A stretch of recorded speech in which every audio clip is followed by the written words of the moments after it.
The first Tuesday in December dawned crisp and bright over my perfectly curated Victorian home in Evanston.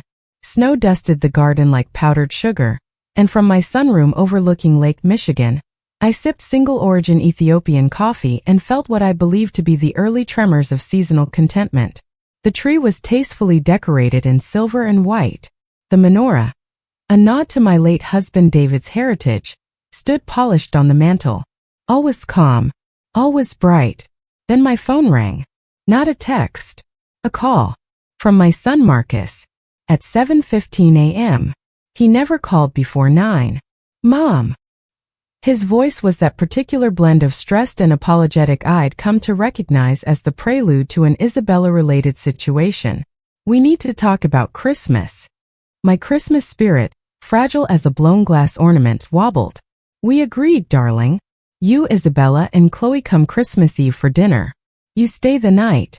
We do presents Christmas morning. You leave by noon to see her family in Miami. It's been our tradition for 5 years. There was a long pause. I could hear shouting in Spanish in the background. Isabella's voice melodic even when raised. About that, Marcus began. There's been a change of plans. I set down my coffee cup. What kind of change? Isabella's parents' house in Miami. There was a plumbing disaster. A pipe burst. The whole first floor is flooded. They can't host Christmas. Oh, that's terrible, I said with genuine sympathy. Well, I'm sure they'll find a nice hotel. Or her brother Javier's place. Another pause. Longer this time. That's the thing, Mom. Well, Isabella. She thought since we have the space. The sentence hung there, ominous as a storm cloud. How many people, Marcus? I asked, my voice dangerously calm. Just the immediate family. Define immediate. He took a deep breath. Her parents. Her 3 brothers and their wives. Her sister and her husband. All the kids, that's 7. Abuela. Tio Carlos and Tia Maria. Some cousins who were going to fly to Miami. I was doing mental math. The numbers kept climbing. Marcus, give me a number. 25, he said, making it a question, as if maybe I wouldn't notice the difference between 3 and 25. The room did a slow tilt. 25 people. In my 2,800 square foot house. With 3 bathrooms. For Christmas. It's just for a few days, he said quickly. Christmas Eve through the day after Christmas. And they'll help. They're bringing food. Isabella's mom makes amazing tamales. It'll be festive. Festive. The word conjured images of crowded rooms, broken heirlooms, children drawing on walls with permanent markers, and the distinct smell of fried plantains permanently embedded in my Persian rugs. Marcus, sweetheart, I said, my voice as steady as I could manage. You know I love Isabella. And I adore your daughter. But 25 additional people? In my home? Without consulting me. It was kind of a last-minute decision, he mumbled. Isabella already bought the plane tickets. She's so stressed about her parents' house, Mom. I couldn't say no. Of course he couldn't. My sweet, conflict-avoidant son, married to a force of nature who believed family should be a loud, messy, all-consuming affair. A beautiful philosophy in theory. Less beautiful when practiced in one's carefully restored 1895 home. I need to think about this, I said. Mom, please, Marcus pleaded. Isabella's already told everyone. They're so excited to experience a traditional white Christmas. I looked out at my tranquil garden, my peaceful, orderly life, my quiet Christmas with books, classical music, and one grandchild's joyful but manageable presence. Let me call you back, I said, and hung up before he could protest. For an hour I paced. I considered my options. I could say no. Draw a firm boundary. Risk creating a family rift that would make Thanksgiving awkward for years. I could say yes. Spend thousands on extra food. Watch my home become a hostel. Smile through gritted teeth as yet another Rodriguez cousin asked why I don't have a television in every room. Or, an idea began to form. A glorious, terrible, perfect idea. I called my best friend Sophia, who lived 2 blocks away and understood me better than anyone alive. 25 people, she said when I explained. Eleanor, that's not a family visit. That's colonization. What if I wasn't here? I asked, the idea taking shape. You mean hide? I mean travel. Far away. Very suddenly. Sophia was silent for a moment. Then she laughed. A rich, delighted sound. Oh, Eleanor. You magnificent rebel. Where would you go? I walked to my study, to the large world map David and I had marked with pins for places we wanted to visit. We'd gotten to about half of them before the cancer took him. My finger trailed over oceans and continents, landing on a small Caribbean nation we'd always meant to see. Belize, I said. David and I always talked about spending Christmas on a beach, seeing the sun instead of snow. It's perfect, Sophia breathed. But Marcus will be devastated. Marcus made his choice when he agreed to this invasion without consulting me, I said, surprised at the steel in my own voice. I love my son, but I'm 65 years old. I've spent 40 Christmases making other people happy. I think it's time I made myself happy. The plan crystallized with military precision. I called a travel agent Sophia recommended, a discreet woman who understood the assignment. One woman, one first-class ticket, one luxury resort, departing as soon as possible, returning undetermined. While she worked, I began packing. Not the frantic, anxious packing of someone fleeing. The deliberate, joyful packing of someone embarking on an adventure. Sun hats. Bathing suits I hadn't worn in a decade. That expensive sunscreen. My Kindle loaded with books I'd been meaning to read. My phone buzzed. Marcus again. I let it go to voicemail. Then Isabella called. Then a text. Eleanor. So excited for Christmas. Mama is bringing her special coquito recipe. Can't wait to see you. I didn't respond. By afternoon it was done. A one-way ticket to Belize City, connecting to San Pedro, departing December 23rd. A beachfront villa at a resort that promised ultimate serenity. A confirmation email that felt like a pardon. I waited until evening to call Marcus back. Mom, I've been trying to reach you all day. Isabella's worried. Tell her not to worry, I said, smiling for the first time that day. I have wonderful news. Did you decide about Christmas? He asked, hope in his voice. I did. I think it's a marvelous idea for Isabella's family to experience a Chicago Christmas. And you're right, we have plenty of space. I could hear his relieved exhale. Oh, Mom, thank you. You won't regret this. It's going to be so special. It certainly will be, I agreed. I've arranged everything. The house will be ready. I've even stocked the pantry with basics. There are extra linens in the hall closet. The code for the front door is the same. You're the best, he said, and I could almost see him smiling, imagining the crisis averted. There's just one thing, I added, my voice light as air. What's that? I won't be there. Silence. Complete, absolute silence. Mom? What do you mean? I mean I'm traveling, darling. A last-minute opportunity. I leave the day before everyone arrives. But don't worry, I'll leave detailed instructions.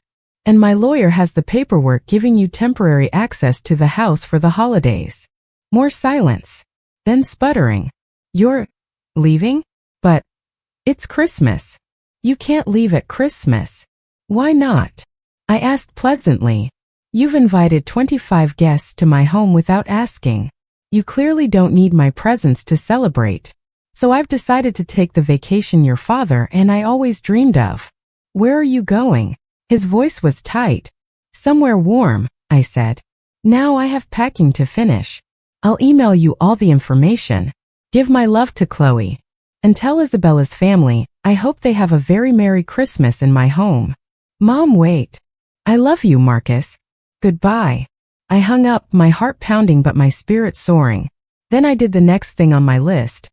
I texted the family group chat Isabella had added me to months ago, and where I'd been mostly silent. Dear everyone, so excited you'll be experiencing a white Christmas in my home. Unfortunately, a prior commitment takes me out of town. Marcus has all the details. Make yourselves at home. Warmly, Eleanor. Then I turned off my phone. Outside, the snow began to fall in earnest, blanketing the world in quiet. Inside, I poured a glass of wine, put on Ella Fitzgerald's Christmas album, and toasted my own audacity. My daughter-in-law and her 25 relatives were coming for Christmas. Perfect. I was going to the beach. The morning after the announcement, my phone looked like a war zone. 27 missed calls. 42 texts. 3 voicemails that I deleted without listening. The Rodriguez family group chat had exploded into a multilingual storm of confusion, concern, and what I suspected was thinly veiled outrage. I poured my coffee, added a splash of amaretto creamer, a small rebellion, and scrolled through the messages with detached curiosity. Marcus, 12:47 a.m. Mom. We need to talk. Seriously. Marcus, 1:15 a.m. Isabella is crying. She thinks you hate her family. Marcus, 2:03 a.m. This isn't funny anymore. Call me. Isabella, 8:05 a.m. Eleanor, I'm so confused. We were so excited to spend Christmas with you. Where are you going? Can't you reschedule? Family comes first. Javier, Isabella's brother. 8:15 a.m. Hey Mrs. M. Heard you're ditching Christmas LOL. Wild move. Mad respect. At least one of them had a sense of humor. I took a satisfying sip of coffee and began my preparations. First, I called my lawyer, Benjamin Stone, who'd handled David's estate and had become a friend. Eleanor, he answered, his voice warm. To what do I owe the pleasure? I need you to draw up a temporary access agreement for my house, I said. For my son and his extended family, December 23rd through 27th. There was a pause. Extended family meaning 25 additional people. Benjamin whistled. And you'll be where during this invasion? On a beach in Belize, I said, unable to keep the smile from my voice. His laughter echoed through the phone. Oh, Eleanor. David would be cheering you on. Of course. I'll have the documents drawn up today. Liability waivers included. We wouldn't want anyone suing if they trip over one of the 7 children. Exactly my thinking, I said. Next, I created what I called the binder. A beautiful leather-bound folio containing printed instructions for the thermostat, finicky, Wi-Fi password and instructions for the entertainment system, emergency numbers, plumber, electrician, my doctor, a list of local grocery stores, pharmacies, and restaurants, directions to the nearest hospital, maps of the house with fire escape routes highlighted, rules, gentle but firm. Rule 1, my study is locked. Do not attempt to enter. Rule 2, the china cabinet in the dining room is also locked. The everyday dishes are in the kitchen. Rule 3, no shoes on the Persian rugs. Slippers provided in basket by front door. Asterisk Rule 4, quiet hours, 10 p.m. to 7 a.m. Remember, neighbors. Rule 5, have fun, be merry, clean up after yourselves. I included a welcome note at the front. Dear Rodriguez family, welcome to my home. I'm so delighted you'll be experiencing a true Midwestern Christmas here. Please treat this space with the love and care you would your own. The pantry is stocked with essentials. Extra linens are in the hall closet. There are board games in the living room cabinet and sleds in the garage for the kids. Wishing you the merriest of holidays. Eleanor. It was gracious. It was welcoming. It was also a masterpiece of passive-aggressive boundary setting. Sophia came over to review it and declared it diplomatic genius. The doorbell rang at 10. Through the stained glass, I saw Marcus's silhouette. He was early. I took a deep breath, smoothed my sweater, and opened the door. My son stood on the porch, snow-dusting his dark hair, his face a mask of hurt and frustration. He looked so much like David in that moment. The same furrowed brow, the same pleading eyes, that my resolve wavered for a heartbeat. Mom, he said, stepping inside without waiting for an invitation. What is going on?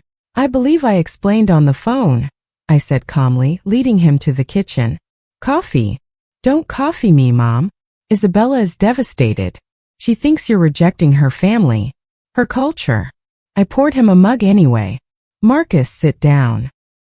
He sat, but his posture remained rigid. How could you do this? Christmas is about family, about being together. Exactly, I said, sitting across from him. You decided to bring your wife's entire family together, in my home, without asking me. So I decided to let you have that family time. Without me. It's not the same, he argued. You're my mother. You're supposed to be here. I'm supposed to be a lot of things, I said gently. The perfect hostess. The doting grandmother. The lonely widow who's just grateful for any company. But you know what, Marcus? I'm tired of supposed to. He stared at me, his anger giving way to confusion. What does that mean? It means your father has been gone for 5 years. It means I spent 40 years building traditions for this family. It means I'm 65 years old. And I realized yesterday that I haven't taken a vacation that wasn't to visit you or other relatives in over a decade. I leaned forward. Do you know where your father and I wanted to go for our 40th anniversary? Belize. We had the brochures, the plans. Then he got sick. Marcus's face softened. Mom. I'm not doing this to hurt you or Isabella or anyone, I continued. I'm doing it because if I don't do it now, I might never do it. And one day I'll be too old or too sick or just too tired, and I'll look back and realize I spent my last good years hosting parties I didn't want to host for people who didn't think to ask if I wanted them there. The kitchen was quiet except for the hum of the refrigerator. Marcus looked down at his coffee mug, his shoulders slumping. You should have said no, he said finally. To Isabella. We could have figured something else out. And have you resent me? Have Isabella think I don't love her family? This way everyone gets what they want. Isabella gets her big family Christmas. You get to make your wife happy. And I smiled. I get to see the ocean. He was silent for a long time. Where will you stay? Is it safe? I've booked a lovely resort. Sophia has all my information. So does Benjamin. I'll check in every day. I reached across the table and took his hand. Marcus, I love you. I love Chloe more than life itself. And I've grown to love Isabella's loud, chaotic, wonderful family. But for this Christmas, I need to do something for me. Can you understand that? He squeezed my hand, his eyes bright. Yeah, I can. He sighed. Isabella's not going to understand. Then help her understand, I said. Tell her this isn't about rejection. It's about recalibration. And tell her that my home is her family's home for the holidays. Truly.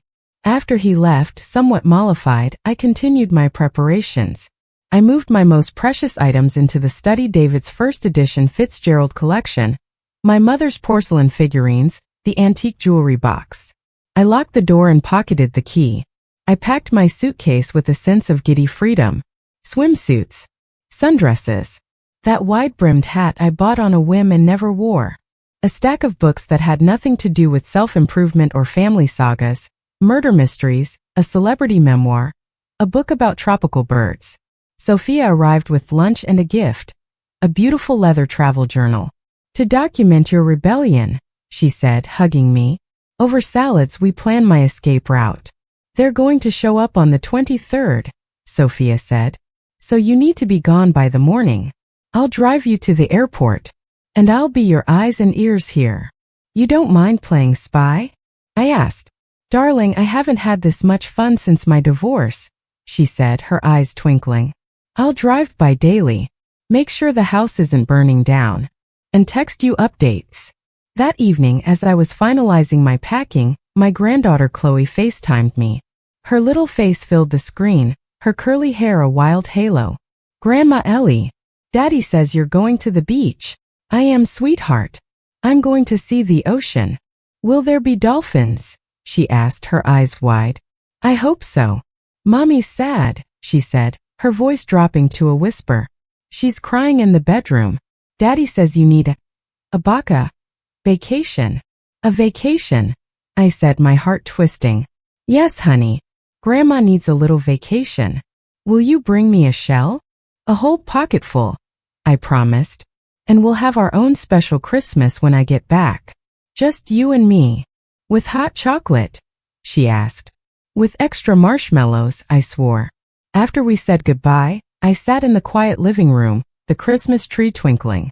For a moment, doubt crept in. Was I being selfish? Was I damaging my relationship with my son?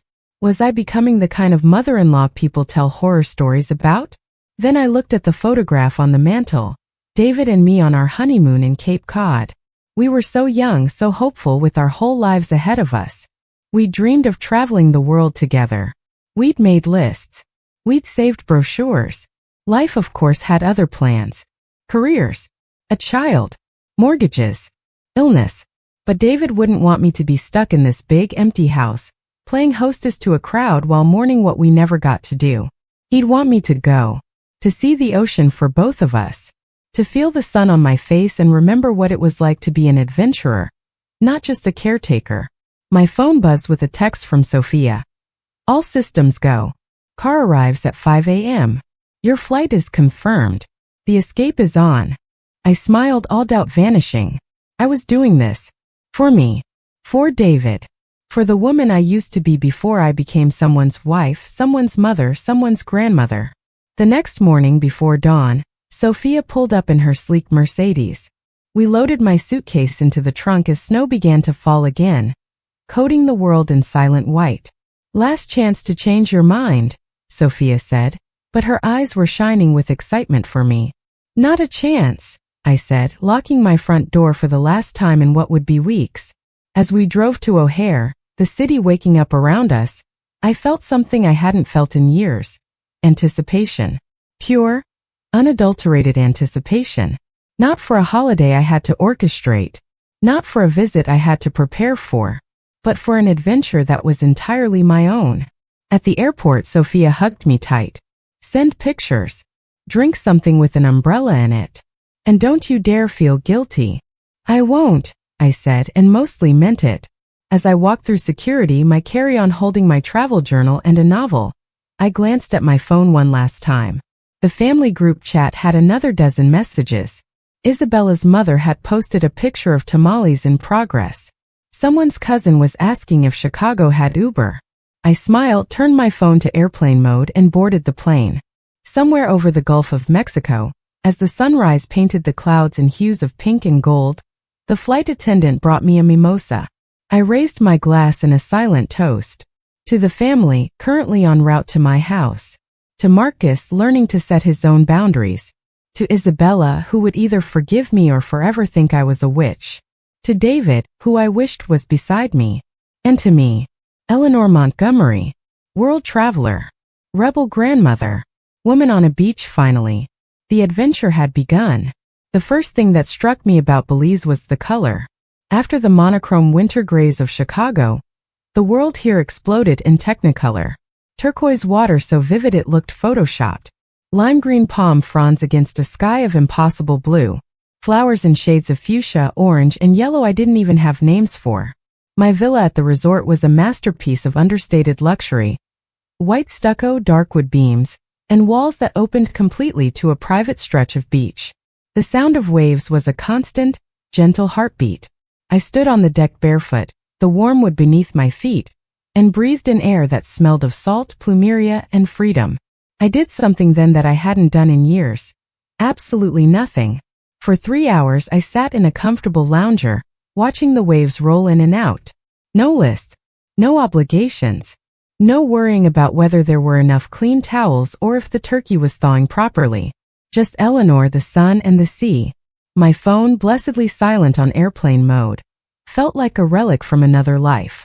I promised Sophia I'd check in daily, but for now I was off the grid. When hunger finally stirred me, I dressed in a flowing linen dress and sandals and wandered to the resort's open-air restaurant. A handsome Belizean man with salt and pepper hair and kind eyes greeted me. "First time in Belize?" he asked, showing me to a table with an ocean view. "Yes," I said. "I'm Eleanor." "Welcome, Eleanor. I'm Gabriel, the manager. That table in the corner is yours for as long as you're with us. We take care of our solo travelers here." The kindness in his voice brought unexpected tears to my eyes. "Thank you," I managed. I ordered the ceviche and a rum punch, and as I waited, I did something else unprecedented. I struck up a conversation with the couple at the next table. They were from Toronto, retired teachers on their annual winter escape.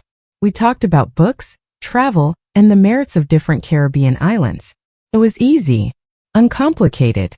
No family history, no expectations. That afternoon, I waded into the Caribbean Sea for the first time in 20 years. The water was bath-warm, clear as glass. Small silver fish darted around my ankles. I swam out past the breakers, floated on my back, and looked up at the cloudless sky. The weight I'd been carrying, the weight of being the responsible one, the hostess, the widow, the grandmother, it lifted, if not completely, then enough that I could breathe differently. Back in my villa, I finally turned on my phone.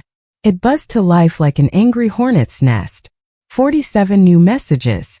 18 missed calls. 12 voicemails. I took a deep breath, fixed myself another drink, this one with a tiny umbrella because why not? And braced myself. The messages painted a vivid, chaotic picture. Sophia, deck 23rd. 10:15 a.m. The invasion has commenced. 3 minivans just pulled up. Children are already running on your lawn. I repeat, children on the lawn. Sophia, 10:30 a.m. Isabella's mother just tried to rearrange your patio furniture. I intervened. Told her you had it feng shuied. She looked confused but stopped. Sophia, 11 a.m. A child I don't recognize, maybe a cousin, is climbing your magnolia tree. Marcus is trying to coax him down. Isabella is directing luggage like an air traffic controller. Marcus, 11:30 a.m. Mom, we're here. The house is smaller than I remember with 25 people in it. Where do you keep the extra trash bags? Isabella, 12 p.m. Eleanor, your home is beautiful. Thank you for sharing it with us. Mama loves the kitchen. She says she's going to make her famous pernil in your oven. Hope that's okay. I winced. My oven had never encountered a pernil, a massive slow-roasted pork shoulder. I sent a quick prayer to the appliance gods. Sophia, 2 p.m. I've been installed as official neighborhood liaison. Isabella's father just asked me where the real coffee is. He looked scornfully at your French roast. I directed him to the Starbucks down the street. He seemed pleased. Chloe, 3 p.m. Voice message, Grandma Ellie. There's so many people. Tio Javier is showing me magic tricks. And Abuel let me try a plantain. I miss you. When are you coming home? Her sweet voice made my heart ache, but I pressed play twice just to hear it. Marcus, 5 p.m. We found the binder. Isabella's brother Javier read Rule 4, quiet hours, out loud to the whole family. They laughed for 10 minutes. I don't think they're taking it seriously. Sophia, 8 p.m. The tamales are steaming. The coquito is flowing. The music is loud. Mariah Carey is battling with some very energetic salsa. Your neighbors, the Davisons, just brought over a plate of cookies as a peace offering. Smart people. Isabella, 9:30 p.m. We're having so much fun. The kids are having a snowball fight in the backyard. Don't worry. We made them wear the gloves you left in the basket. I looked out at my perfect beach, took a sip of my rum punch and texted Sophia. Me, 10 p.m. Belize time status report? Are they burning the place down? Sophia, 10:01 p.m. Not yet. But Javier just tried to build a fire in your fireplace. Apparently, he's a certified fire building expert. Marcus stopped him just as he was about to use what looked like grocery bags as kindling. Crisis averted. How's paradise? Me, warm. Quiet. I can hear the ocean. How's the noise level? Sophia. Let's just say if the Davisons weren't already semi-deaf, they would be now. But everyone seems happy. Even Marcus is smiling, though it looks a bit strained. Isabella's family is exuberantly affectionate. Lots of hugging. Lots of yelling over each other. Very different from your quiet Christmases. That was an understatement. Our Christmases had been Mozart, silverware on china, and discussions about art exhibits. This sounded like a carnival. I scrolled through the Rodriguez family group chat, which had become a live stream of my home's transformation. Isabella's mom. Photo of my kitchen counter covered in bowls, spices, and plantains. Getting ready for Noche Buena feast. Thank you, Eleanor. Javier. Photo of my living room now with 3 extra air mattresses. Sleeping arrangements are cozy. Whose snoring gets the couch? Cousin Maria. Video of children building a snowman in my front yard using my good scarves as accessories. It was surreal. My elegant, orderly home had been transformed into a vibrant, chaotic Puerto Rican family reunion. And part of me, the part that wasn't sipping rum on a beach, felt a strange pang. It looked joyful. I sent a message to the group chat. Looks like everyone is settling in. Please enjoy the house. And Javier, please no fires. Javier replied instantly. No promises, Mrs. M. Just kidding. Merry Christmas from the tropics of Chicago. I smiled and put my phone away. It was Christmas Eve. My first Christmas Eve alone. Or not alone exactly, just not with family. The resort was having a special dinner on the beach. Tiki torches, a steel drum band, tables set in the sand. I almost didn't go. The thought of sitting alone at a romantic beachfront dinner on Christmas Eve felt pathetic. But Gabriel, the manager, found me watching the sunset from my deck. You're coming to dinner, he said, not asking. I'm not sure. Nonsense. We have a table for you with some other solo travelers and a few of our staff. No pressure. Good food. Good company. So I went. The table was perfect. A mix of two other solo women travelers, one a novelist on deadline escape, the other a recently divorced accountant finding herself, Gabriel, and a couple of the resort's activity guides. We ate grilled lobster, drank champagne, and talked about everything except Christmas. We talked about the best places to snorkel, about Belizean history, about books and movies and travel disasters. When the steel drum band started playing Silent Night, something unexpected happened. I didn't feel sad. I felt connected to these strangers, to this beautiful place, to myself. I looked up at the stars, brighter and more numerous than I'd ever seen in Chicago, and I didn't think about what I was missing at home. I thought about David, and I had the sense he was glad I was here. My peaceful bubble was popped the next morning, Christmas morning. My phone, which I'd foolishly left on, erupted at 6 a.m. Belize time, 8 a.m. Chicago time. It was Marcus. Not a text. A FaceTime call. I answered, bracing myself. His face filled the screen, hair standing on end, dark circles under his eyes. Behind him I could hear cacophony. Children shrieking, a blender going, multiple conversations in Spanish and English.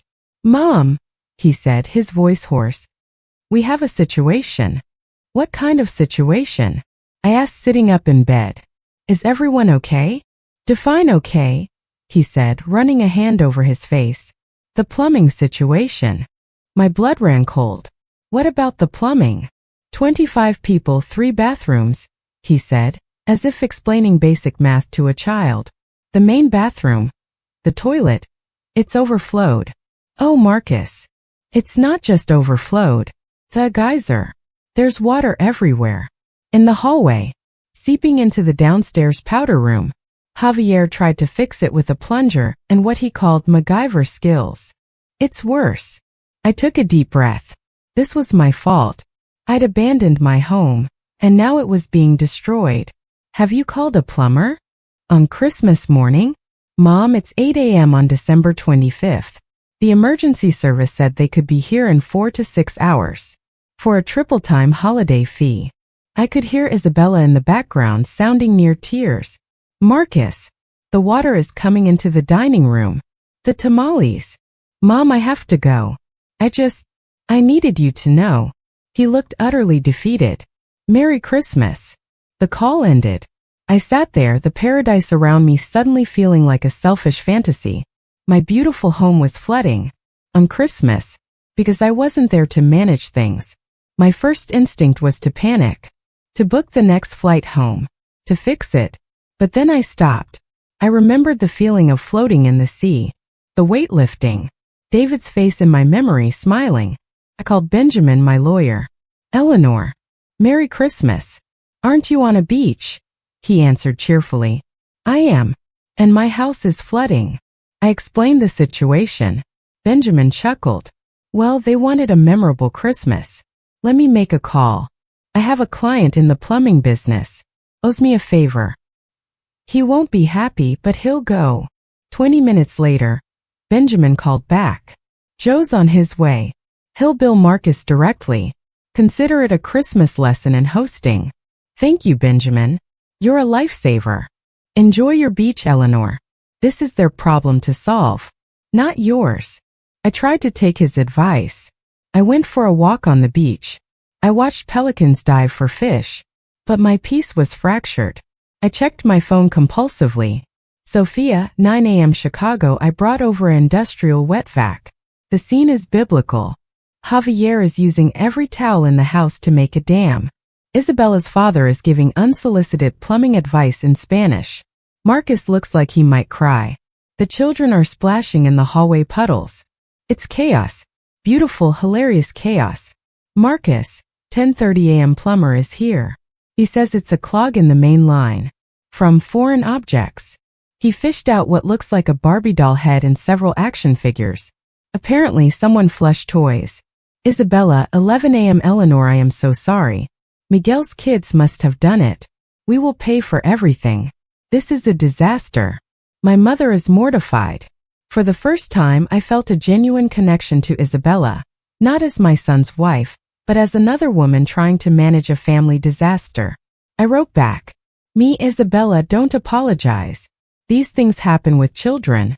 The important thing is that Joe fixes it. Tell everyone not to worry. And save me some pernil. Isabella, you are too kind. Thank you. We will fix everything." By early afternoon Belize time, the crisis was contained. The line was cleared. The wet vac and fans were doing their work. The Christmas celebration, slightly dampened, went on. I received a photo from the group chat. The whole Rodriguez family, crammed into my living room, wrapped in blankets, because the furnace had to be turned off during repairs, smiling widely around a slightly lopsided Christmas tree. They looked happy. Messy, exhausted, but happy. Marcus sent me a private text. House is a wreck. But you know what? The kids are having the time of their lives. Chloe hasn't stopped laughing all day. And Isabella's family. They rallied. Everyone helped clean. No one complained. It's not the Christmas I planned, but it's something. I looked at the photo of my waterlogged, crowded, joyful home, and then out at my pristine, quiet, beautiful beach. Two extremes. Two different versions of Christmas. For the first time, I didn't feel like I was missing out by being here. I felt like I was exactly where I needed to be. And so were they. That evening, as I ate Christmas dinner alone at my resort table, roast turkey with tropical cranberry sauce, surprisingly good, Gabriel joined me with a glass of wine. Family drama back home? He asked gently, having overheard my phone calls. Flooding. Literally, I said. He laughed. And you're here instead. Good for you. You don't think it's selfish? He considered this. Self-care is only selfish to people who benefit from your exhaustion. You poured yourself out for years, yes? Now you're refilling the cup. The cup has to be full to pour for others again. His words landed deeply. That's exactly what I was doing. Refilling my cup. I raised my glass to him. Merry Christmas, Gabriel. Merry Christmas, Eleanor. To new traditions. Later, under a blanket of stars, I called Chloe. Her face, lit by the lights of the Christmas tree, appeared on screen. Grandma Ellie, did you get my shell? Not yet, sweetheart. But I'll find the best one tomorrow. How was your day? It was the best day ever. The toilet exploded like a volcano. And we got to eat cookies for breakfast because the kitchen was flooded. And Tia Rosa taught me to dance. I laughed, the last of my guilt melting away. That sounds amazing, honey. Are you having a good Christmas, Grandma? I looked out at the moonlit ocean, then back at her joyful face. Yes, Chloe. I really am. And for the first time since I boarded the plane, I knew it was completely true. Paradise had begun to rewrite my nervous system. I woke not to the jolt of an alarm or the mental checklist of chores, but to the gentle lap of waves and the chatter of parrots in the palm trees. My skin had taken on a light golden hue, and the perpetual knot between my shoulders, the one I called my hostess knot, had vanished. I'd settled into a blissful routine, morning coffee on the deck while watching fishing boats glide by, a long walk on the beach collecting shells for Chloe, an afternoon spent reading or snorkeling in the warm, crystal-clear water. Evenings were for lingering dinners and conversations with my new transient friends at the resort. I'd even taken a beginner scuba lesson, an act of daring that would have made my former self faint. But 1,000 miles north, my real life hummed like a persistent, chaotic ghost. My phone, which I checked each evening like a reluctant parent reviewing a babysitter's report, was a portal to a parallel universe where my home was the epicenter of a Rodriguez family saga. The flood had been repaired, at a cost Marcus later texted was eye-watering, but which Benjamin assured me was being handled by the family. The crisis had bonded them. The messages in the group chat had shifted from touristy excitement to the gritty, affectionate intimacy of people sharing one roof for too long. Javier, December 26th. Who used all the hot water? I was left with an Arctic shower. I'm looking at you, Miguel's teenagers. Isabella's mom, December 27th. The last of the pernil is in the fridge. Fight for it honorably. Sophia, December 27th, to me privately stopped by with more coffee. The house smells permanently of garlic and love. They've adopted me. Isabella's father calls me La Vecina Simpatica. I've been invited to their New Year's Eve party. I'm going. The photos were the most revealing. My formal living room, once a place of carefully arranged furniture and hushed tones, was now a vibrant camp. Air mattresses covered the floor at night, transformed into forts by day. My elegant cream-colored sofa was draped with a colorful serape. My mantel, usually home to a single piece of art, was crammed with framed photos of Rodriguez family milestones I'd never seen. It was an invasion. And yet, in the photos, everyone, even Marcus after the initial shock, looked more relaxed than I'd seen them in years. There was a messy, sprawling joy to it that my carefully orchestrated Christmases had never achieved. The pang I felt wasn't jealousy. It was something more complicated. The recognition of a life I had never allowed myself to live. My solo adventures continued. Gabriel, the resort manager, had taken it upon himself to be my informal guide. One afternoon, he drove me inland to a community-run chocolate farm. Belize was the heart of the Mayan chocolate trade, he explained as we walked through lush groves of cacao trees. The Mayans called it the food of the gods. They used the beans as currency. He showed me how the pods were harvested, fermented, dried, and roasted. Then, in a small open-air workshop, we ground the beans by hand on a stone metate. The rich, nutty aroma filled the air. We made our own chocolate paste, sweetening it with local honey. It's about transformation, Gabriel said, his hands covered in chocolate. Something bitter, through time and effort, becomes something complex and wonderful. Not unlike people, I think. The metaphor hit me with unexpected force. I'd been viewing this trip as an escape, a rejection. But what if it was a fermentation? A necessary, messy process to transform the bitterness of loss and obligation into something new. That evening, as I was savoring my handmade chocolate, my phone rang. It was Marcus. His face on the screen looked different, tired but softer. Mom, you need to talk to Isabella. My stomach dropped. What's wrong? Is it about the house? The plumbing bill? No, nothing like that. Just talk to her. He handed the phone over. Isabella's face appeared. Her eyes were red-rimmed, but she smiled weakly. Eleanor. Hi. Isabella, are you all right? I'm embarrassed, she said, her voice thick. I owe you the biggest apology in the world. For the plumbing? Isabella, that was an accident. Not for the plumbing. For everything. A tear escaped. For inviting an army to your home without asking. For assuming you'd want that. For being so wrapped up in my family's crisis that I didn't see I was creating one for you. The words tumbled out. My mother. She said something to me today. She said, you forced that quiet woman to flee her own nest. What does that say about you? Oh, Isabella. No, she was right. I was selfish. I was so worried about my family having a perfect Christmas together. I steamrolled right over you. I treated your home like a hotel. And you were so gracious even in leaving. The binder, the supplies. It just makes me feel worse. I saw it then, the immense pressure she carried. The pressure to be the bridge between her loud, loving, demanding family and the more reserved world she'd married into. The pressure to make everything perfect for everyone. I knew that pressure intimately. It was the same one that had driven me to the beach. Isabella, listen to me, I said, my voice firm but kind. You did not force me to flee. You gave me the excuse I've been waiting for 5 years. She blinked, confused. I've been stuck, Isabella. In this museum of my old life. Preserving everything just so. Using tradition as a shield against changing anything, including myself. When you announced the invasion, yes, I was horrified. But I was also liberated. It was the push I needed to do something terrifying and wonderful for myself. She was silent, listening. You wanted to give your family a joyful Christmas in a crisis. That's not selfish, that's love. A little chaotic, maybe. I smiled. But love. And look at the photos. They're having the time of their lives. My house has never been so full of laughter. But you're not here, she whispered. And that's okay, I said, meaning it for the first time.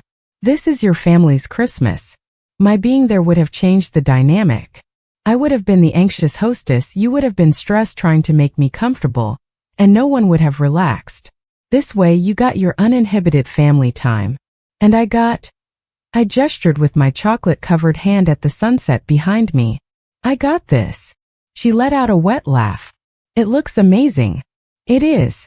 And so is what you're doing there. Truly.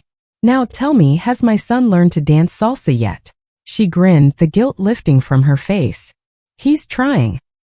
He has the rhythm of a rusty gait, but my brother is teaching him. We talked for 20 minutes, not as mother-in-law and daughter-in-law, but as two women who understood the weight of family expectations. She told me about the stress of her parents' flooded house, the fear of her family being scattered. I told her about David and our Belize dreams. It was the first real conversation we'd ever had. When we hung up, I felt a new equilibrium. The rift wasn't just mended. It had been replaced by something stronger. A bridge built on honest understanding.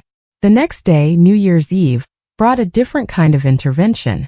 I was by the pool when my phone buzzed with a video call from the entire Rodriguez family. They were crammed into my living room, wearing party hats and holding noisemakers. Chloe's face was front and center.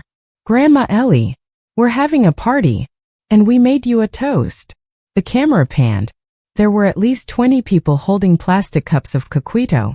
Marcus, looking more relaxed than I'd seen him since college, raised his cup. To Grandma Ellie, Chloe yelled. To Eleanor, the room chorused. Thank you for the house. Happy New Year. Javier popped confetti over the crowd. Isabella blew me a kiss. Even Isabella's formidable mother gave a regal nod and a small smile. Tears pricked my eyes. They weren't just tolerating my absence, they were celebrating it. They'd made my home theirs, and in doing so, had given me their blessing to be where I was. Happy New Year, everyone. I called back, holding up my coconut water. Make some noise for me.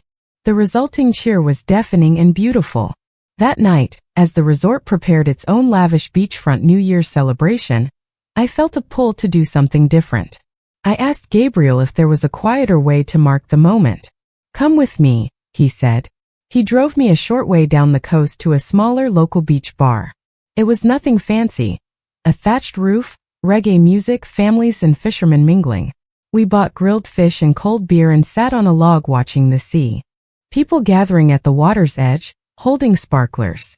When the moment came, a soft cheer went up. Fireworks, small and homemade, burst over the water. Not the spectacular display of a big city, but something more intimate, light blooming briefly against the vast, dark sky, then fading, leaving only the stars. What's your tradition? Gabriel asked. At home.